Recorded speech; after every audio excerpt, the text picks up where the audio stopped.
Olá! Falaremos sobre a tripartição dos poderes, em especial sobre alguns aspectos do Poder Legislativo Municipal. A Constituição da República Federativa do Brasil expressa em seu artigo 2º que são poderes da União, independentes e harmônicos entre si, o Legislativo, o Executivo e o Judiciário. Trata-se de uma divisão das funções estatais, que são exercidas de forma típica e atípica. O Poder Judiciário tem como função típica a jurisdicional, ou seja, a sua principal função é a solução de conflitos, a aplicação do direito.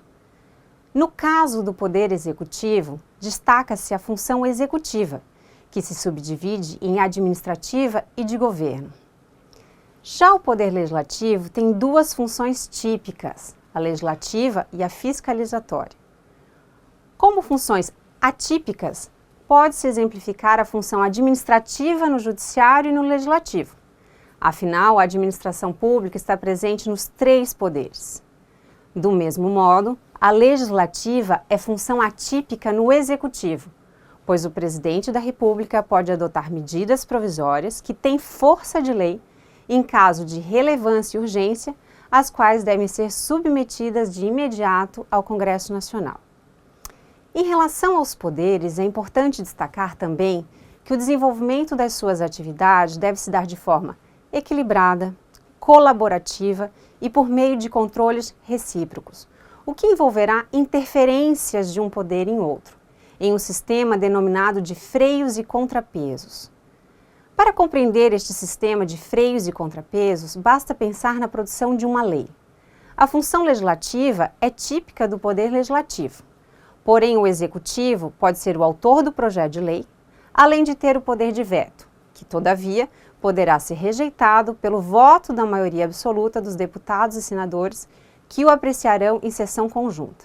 Ainda, as leis podem ser submetidas a um controle de constitucionalidade pelo Poder Judiciário, que, em sua forma concentrada, dá-se pela apreciação dos ministros do Supremo Tribunal Federal, nomeados pelo Presidente da República, depois de aprovada a escolha pela maioria absoluta do Senado Federal.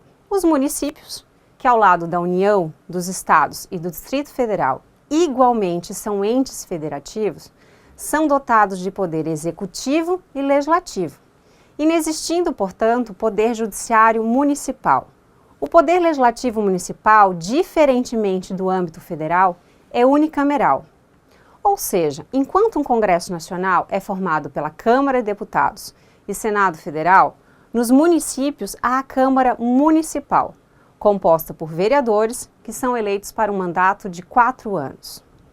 Em 2009, a emenda número 58 modificou a Constituição e alterou o limite máximo de vereadores. Atualmente, são diversas as alíneas do inciso 4 do artigo 29 da Constituição que definem o número de vereadores a partir da quantidade de habitantes.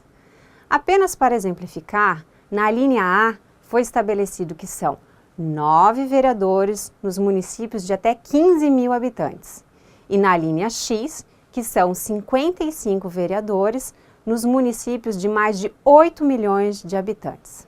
Os vereadores são eleitos pelo sistema proporcional, o que significa que não serão necessariamente eleitos os candidatos mais votados, o que ocorre no sistema majoritário, utilizado para a eleição dos chefes do Poder Executivo, portanto, o Presidente da República, governadores e prefeitos, e também para os senadores. No sistema proporcional, em suma, é necessário calcular o quociente eleitoral, que resulta da divisão dos votos válidos pelo número de cadeiras em disputa. Após, deve-se apurar o quociente partidário, que corresponde à divisão entre os votos obtidos pelo partido ou coligação e o quociente eleitoral.